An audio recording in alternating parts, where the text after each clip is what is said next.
Donald Trump's policies have been full of deep contradictions and ironies. In the inauguration speech that Trump gave when he started his second term as U.S. president, he claimed that he would be a peacemaker. My proudest legacy will be that of a peacemaker and unifier. That's what I want to be, a peacemaker and a unifier. But in that same speech, Trump also pledged to forcibly take over foreign lands, including Greenland and the Panama Canal, and he invoked the colonial doctrine of manifest destiny and said he would expand the territory of the U.S. empire. And above all, China is operating the Panama Canal, and we didn't give it to China, we gave it to Panama, and we're taking it back. Like in 2017, we will again build the strongest military the world has ever seen. The United States will once again consider itself a growing nation, one that increases our wealth, expands our territory, builds our cities, raises our expectations, and carries our flag into new and beautiful horizons. And we will pursue our manifest destiny into the stars. While claiming to be a so-called peacemaker, Trump introduced a budget that will increase military spending to more than $1 trillion per year, while simultaneously cutting U.S. government spending on education, environmental protections, health, and public assistance programs. And I'll be supporting a record-setting $1 trillion investment in our national defense. We're going to go $1 trillion, the largest in the world, largest ever in our country, but no other country's invested that much. We have a $1 trillion budget for military this year, and we have tremendous plans. Trump also claimed that he would end the war in Ukraine on his first day. He completely failed to do that, and in fact, the Trump administration is giving even more weapons to Ukraine to continue this war.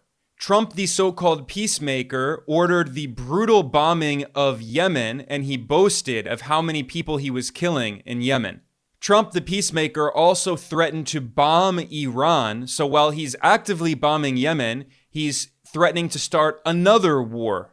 Trump, the peacemaker, also gave Israel a green light to brutally bomb Gaza after violating a ceasefire that Trump helped to broker. Obviously, it was not a real ceasefire.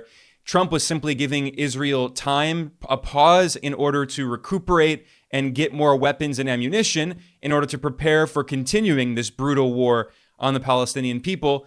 And the U.S. government has been providing Israel with the vast majority of weapons and ammunition that it has used to carry out these crimes against humanity against the Palestinian people trapped in Gaza. To oversee his foreign policy, Trump, the peacemaker, appointed the neoconservative war hawk Marco Rubio first as Secretary of State, and now Rubio is also the national security advisor. This makes him one of the most powerful people in the U.S. government, probably the most powerful person after Trump himself. And Marco Rubio has staunchly supported every single U.S. war for years. He is as much of a war hawk as you can get, and the only other person in U.S. history who has simultaneously held the position of both Secretary of State and National Security Advisor is Henry Kissinger, another notorious war criminal. And now Marco Rubio will go down in history like Kissinger as yet another very powerful war criminal overseeing U.S. foreign policy. And then you also have Donald Trump's defense secretary, Pete Hegseth, who's another mouth-foaming neoconservative war hawk. Pete Hegseth proudly declared that he is a crusader, and he wrote a book in 2020 titled American Crusade. He said proudly that the U.S. right is waging a holy war against China, the international left, and Islam, and he called for overthrowing the Chinese government. Just a few weeks after Hegseth was appointed as the head of the Pentagon, he went on Fox News and he said that the U.S. is prepared to go to war with China. And Trump has also waged war in different ways, not just conventional military war like he's doing in Yemen or Gaza and threatening to do against Iran. But furthermore, Trump is waging economic war against many countries, but especially against China. Trump initially started a trade war on China during his first term as president back in 2018. But in his second term, in April 2025, Trump massively escalated this into a nuclear trade war, hitting China with tariffs of 145%. Now, China did announce on the 7th of May that it is going to have talks with the Trump administration over these tariffs. However, we should not exaggerate the importance of these talks. The Chinese journalist Fred Gao pointed out that if you read the original Chinese statement, the language they use is they say they're only going to have talks, as in preliminary discussions, and not negotiations. So it's very likely that this process of trade negotiations over US tariffs on China are going to continue for many months, if not years. And it's very likely there will not be a short-term solution as Trump continues these sky-high tariffs on China that are already blowing back significantly and doing a lot of damage to the US economy.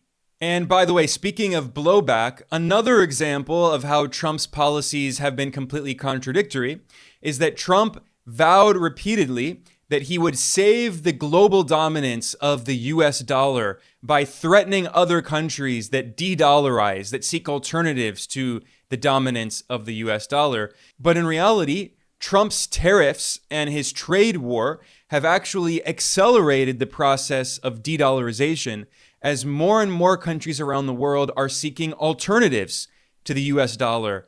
I published a report and a video about that, which I will link to in the description below. Today, I want to further explain how Donald Trump's very aggressive policies are in fact isolating the United States and helping to unify the rest of the world against the US, which again is deeply ironic because in his inauguration speech, when he began his second term in January 2025, he pledged that he would make the US the strongest, most powerful country in the world and bully everyone else around. America will soon be greater, stronger, and far more exceptional than ever before.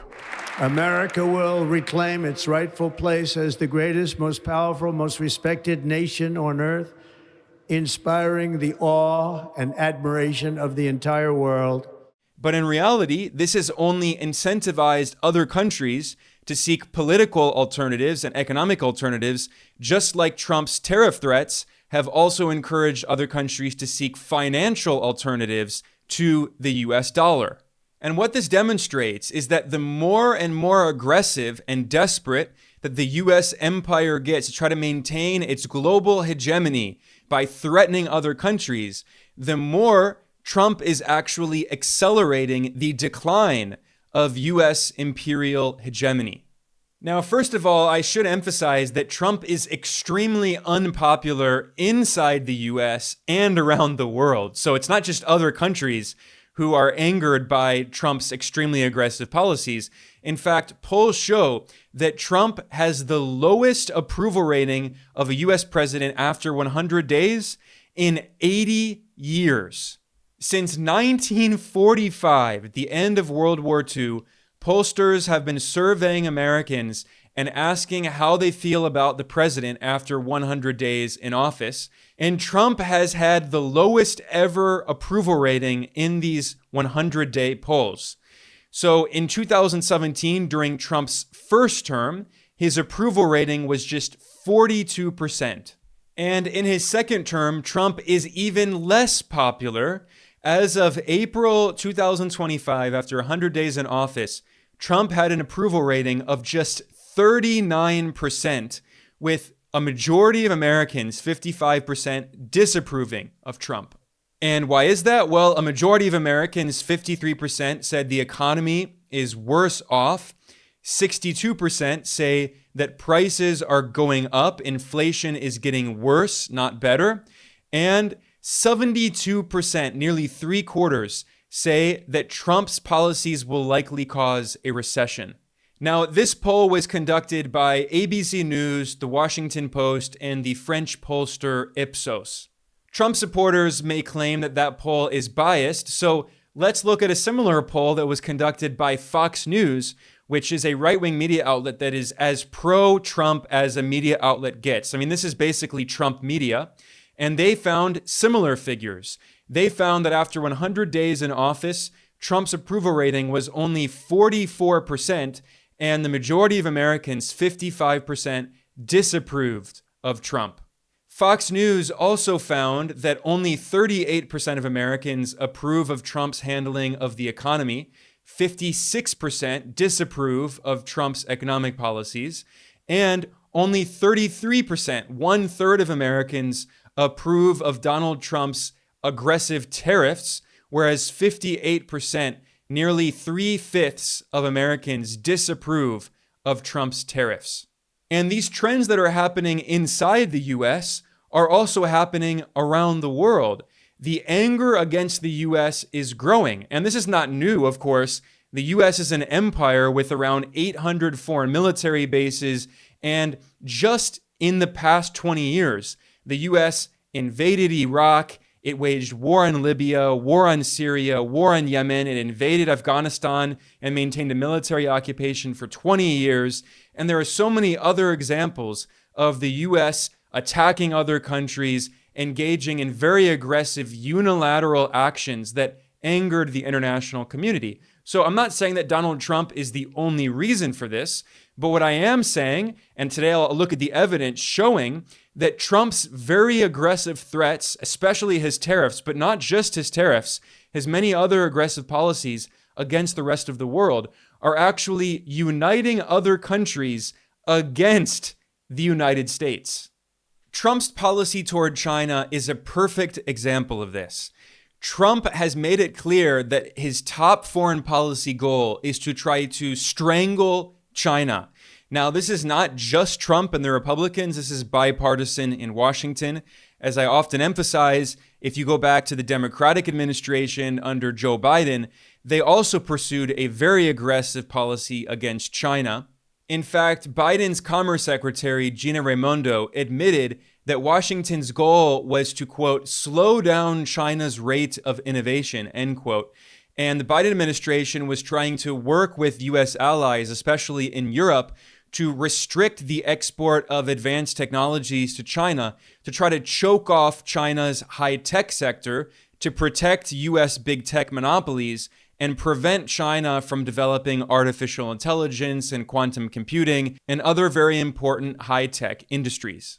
Trump has continued this very aggressive policy against China, and in fact, he's kicked it into hyperdrive. And Donald Trump's billionaire Treasury Secretary, Scott Bessent, who is a hedge fund manager from Wall Street, Bessent said the quiet part loud, and he admitted that the Trump administration's goal is to try to encircle and weaken China. Bessent revealed that the Trump administration is trying to pressure U.S. allies to join together as a group as part of a, quote, grand encirclement, end quote, strategy targeting China.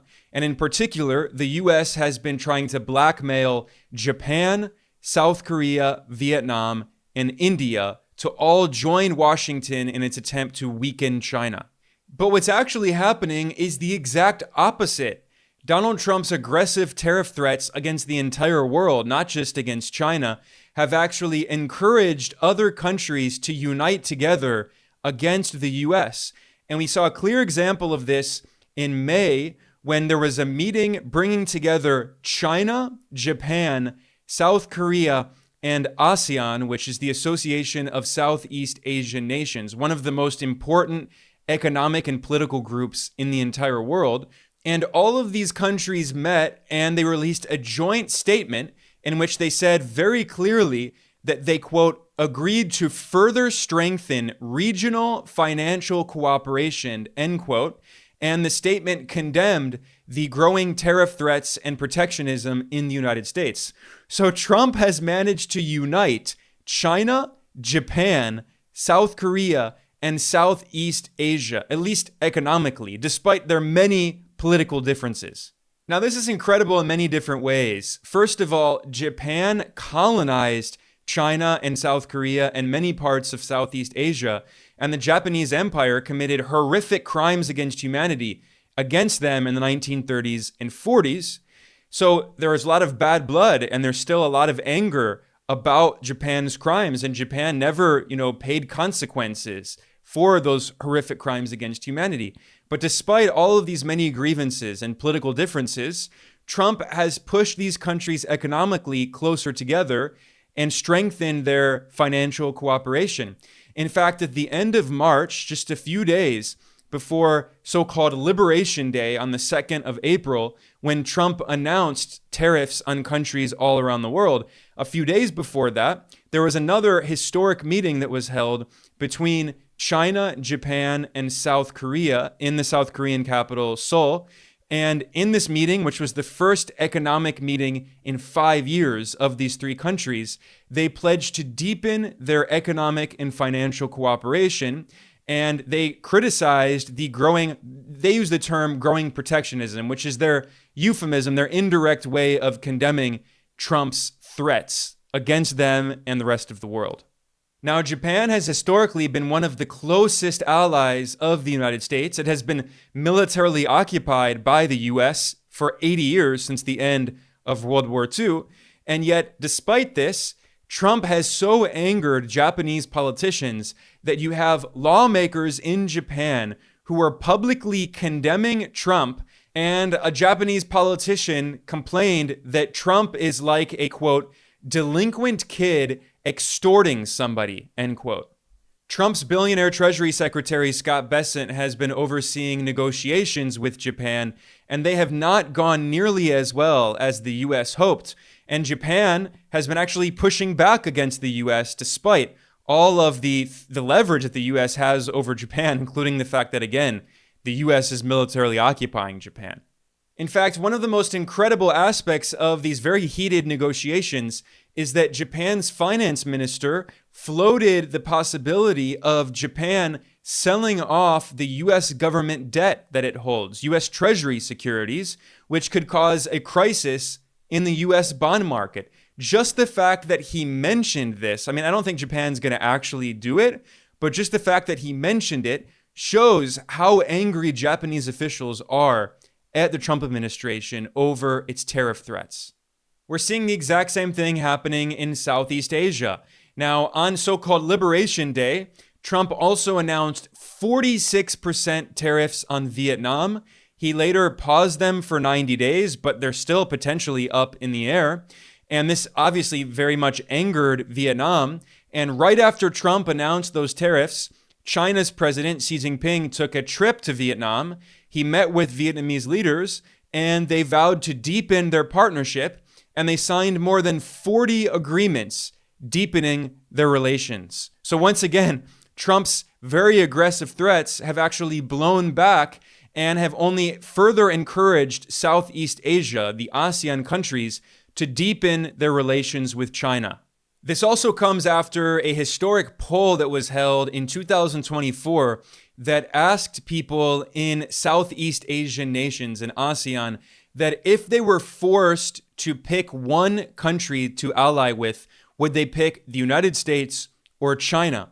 And for the first time, a slight majority of people in Southeast Asia said China, not the US. And that was especially the case in countries with large Muslim populations like Indonesia and Malaysia, where around 3/4 of people said they would prefer allying with China.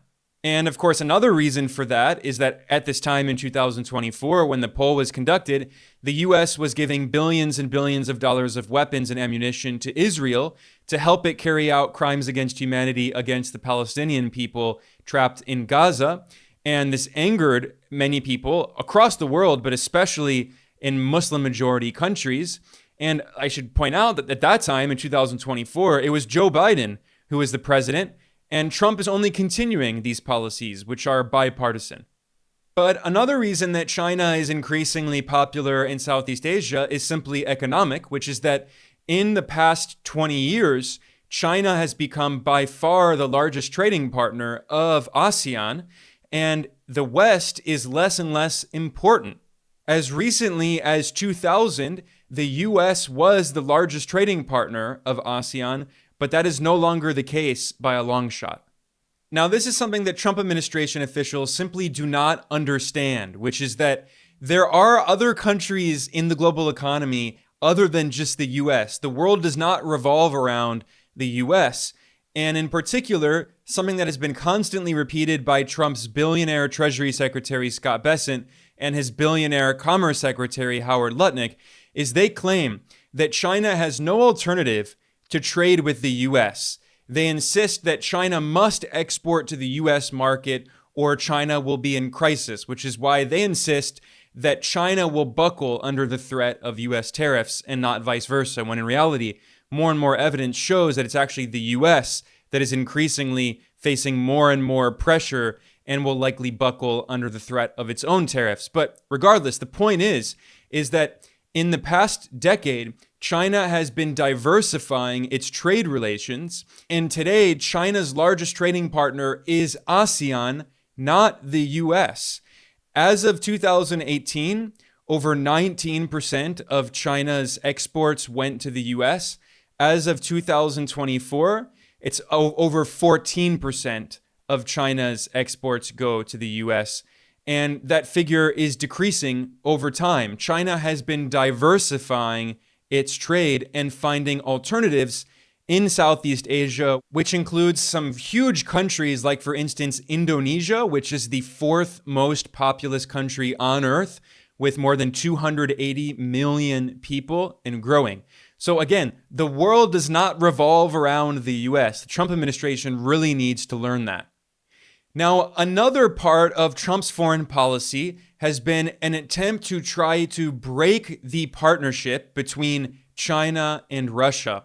Trump admitted in an interview that he did with the right-wing talk show host Tucker Carlson in October 2024, just a few days before the 2024 presidential election, Trump admitted that he wanted to divide China and Russia by trying to ally with Russia against China.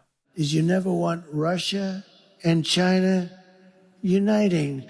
We united them. It's a shame. The stupidity of what they've done. Well, I'm going to have to unite them, and I think I can do that too. I have to unite them. This is a clear example of yet another blatant failure of Trump administration policy, because China's President Xi Jinping took a trip to Moscow in May, and there he met with Russian President Vladimir Putin, and they pledged that their relationship is as strong as ever. Trump's attempt to divide China and Russia completely failed. The Russian government said that its relations with China are a, quote, genuine example, end quote, of cooperation, and said that China-Russia relations were, quote, at their highest point, end quote.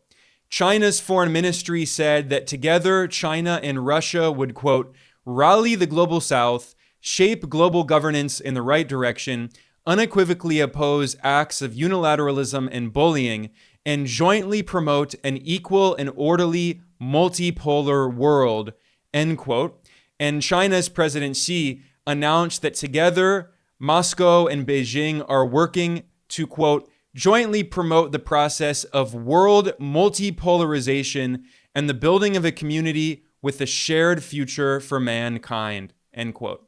Xi Jinping's visit to Moscow was in order to celebrate the 80th anniversary of the victory of the Allies in World War II, and the US and the Western powers have tried to erase the enormous sacrifice made by the Soviet Union and China in their fight against fascism. More than 26 million Soviets died, and 10 to 20 million Chinese died in this global fight against fascism.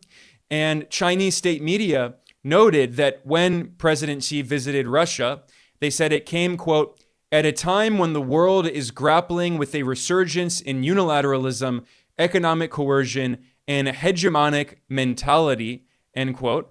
And they noted that there's a kind of symbolic significance in jointly commemorating the anniversary of the victory of the World Anti-Fascist War, which is the official name in Chinese that they refer to World War II as the World Anti-Fascist War. And basically what Chinese state media was kind of softly implying is that today the US empire is the new fascist threat in the world, and China and Russia and much of the global south are uniting against US fascism and imperialism. And what's also incredible is that at the same time, China has been deepening its relations with Europe, despite the fact that Europe has the worst possible relations with Russia. I mean, Europe is at war with Russia right now in Ukraine. And yet, despite the fact that China is very close to Russia, and they say they have their best relations ever, despite that, Europe is improving its relations with China as well. And Beijing and the European Parliament announced in May that they made a diplomatic breakthrough and lifted all restrictions on exchanges between politicians of the European Union and China. We also saw another major breakthrough this May when European leaders and Chinese diplomats announced that they would be deepening their ties symbolically on the 50th anniversary of Europe's formal recognition of the People's Republic of China. The South China Morning Post reported that the leaders of China and the European Union agreed to deepen cooperation in letters exchanged to mark the 50th anniversary of diplomatic ties. China's President Xi told European leaders that, quote, "The world is undergoing a century-long transformation," end quote. This has become a phrase that President Xi has repeated very often, saying that we are seeing changes in the world not seen in 100 years.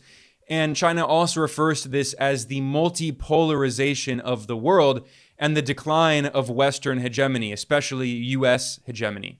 In a letter addressed to China's President Xi, European leaders also announced that the EU, quote, "remains committed to deepening our partnership with China," end quote, and they called for, quote, "a balanced relationship built on fairness and reciprocity," saying it is in our common interest. So Donald Trump has managed to unite Asia, including China, Japan, South Korea, and ASEAN.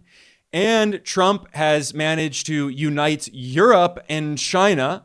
And Trump has failed to divide China and Russia. So Trump continues to isolate the United States. So the more that Washington threatens the rest of the world, the more Trump is actually isolating the US and uniting the world against the US. We saw another clear example of this in April when the French polling firm Ipsos published a study that found that for the first time among their surveys, 49% of people that they surveyed around the world, mostly in the West, said that China will have a positive impact in the world more than the US. So among these countries, which are largely dominated by the West, because this is a French polling firm, this poll does not represent every country in the world. There were some global South countries surveyed, but it was very heavily dominated by Europe. And what this shows is that in many countries around the world, including large parts of Europe, China is increasingly popular, whereas the US is increasingly unpopular. I'm looking at the list of 29 countries that were surveyed in this Ipsos poll, and they're largely from Europe. However, there were several large countries from Asia, Africa, and Latin America, including India, South Africa, Indonesia, Mexico, Brazil. And it showed that, there are some exceptions. For instance, in India, the US is still popular. But in many countries around the world, the US is increasingly unpopular, especially in Canada, the US neighbor, where only 19% of people think the US will have a positive influence. And across Europe, the US is extremely unpopular. Only 20% of people in the Netherlands say the US will have a positive impact, 23% in Belgium, 30% in Germany, 40% in Turkey, which is a member of NATO and has been leaning more toward the East over time. Even Japan, one of Washington's closest allies, only 45% of people in Japan have a positive view of the US. In South Korea, only 48% of people. And I think this process is only going to accelerate over time as the US empire becomes more and more desperate to try to maintain its global hegemony. So it lashes out more and more. It becomes increasingly aggressive, which only accelerates its isolation and encourages other countries to unite and deepen their trade. And China is already the largest trading partner of the majority of countries on Earth, including most countries in Asia, all countries in Africa, and the vast majority of countries in Latin America. So the US economy is becoming less and less important. China already overtook the US as the world's largest economy in 2016 when you measure its GDP at purchasing power parity. As of April 2025, China represents now 19.7% of global GDP, PPP, compared to the US, which only represents 14.75% of world GDP.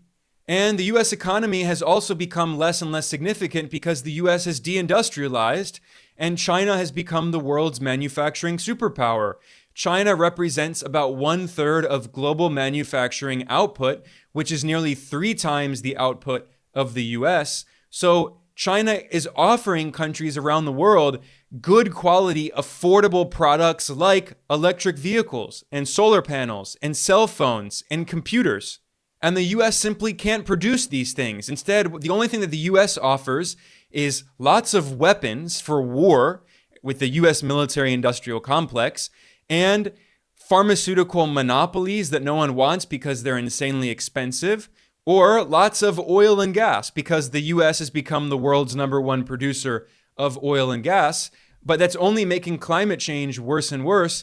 And most of the world is trying to transition away from fossil fuels and to adopt clean energy, renewable energy sources. And yet Trump, who's living in the 19th century and wants to drag the world back to the era of blatant colonialism and the Gilded Age with robber barons and big oligarchs controlling everything, Trump also insists that he's going to drill, baby, drill. And he claims that climate change is a hoax. So once again, this is another example of how Trump is isolating the US and unifying the rest of the world against the unilateral aggressive US empire.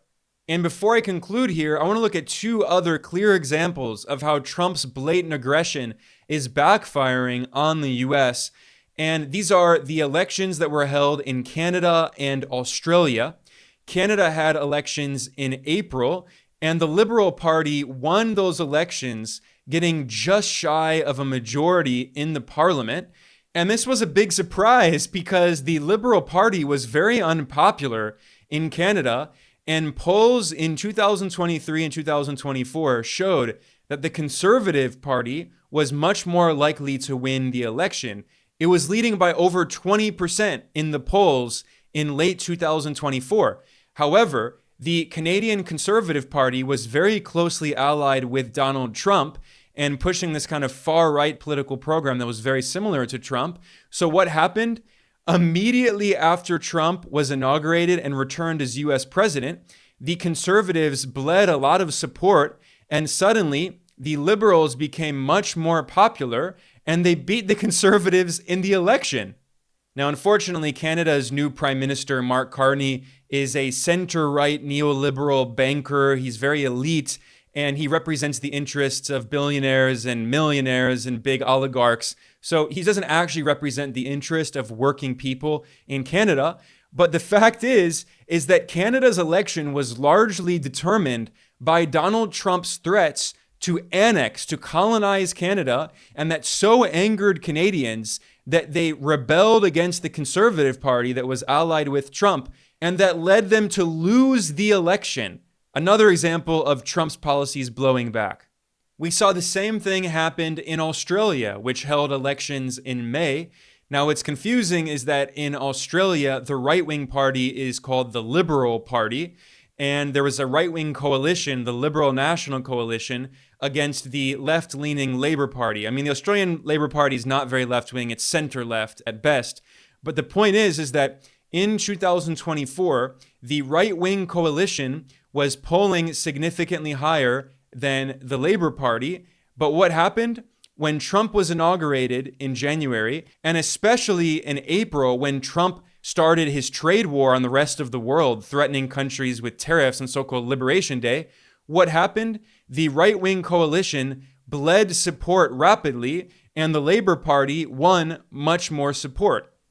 And the result was that the Labour Party crushed the right-wing coalition in the Australian election, winning 90 seats in Parliament, which is well above the threshold of 76 that it needed to have a majority. And the right-wing Liberal National Coalition only got 40 seats, less than half what Labour got. So what all of this shows is that the more that Trump threatens the rest of the world, the more he's weakening his own political allies, these right-wing forces around the world, and the more he's also accelerating the decline of U.S. hegemony. Just like how the more that Trump threatens other countries with tariffs to save the dominance of the U.S. dollar, because he insists that that's the most important thing he's trying to do, ironically, he's actually accelerating de-dollarization and encouraging other countries to find alternatives to the US dollar. If you want to learn more about that, in the description below, I will link to the report in the video where I discuss how Trump's tariff threats are accelerating the decline of the US dollar. On that note, I'm going to conclude. I am Ben Norton. I'm the editor-in-chief of Geopolitical Economy Report. I want to thank everyone for joining me today. Please like and subscribe. Please share this. I will see you all next time.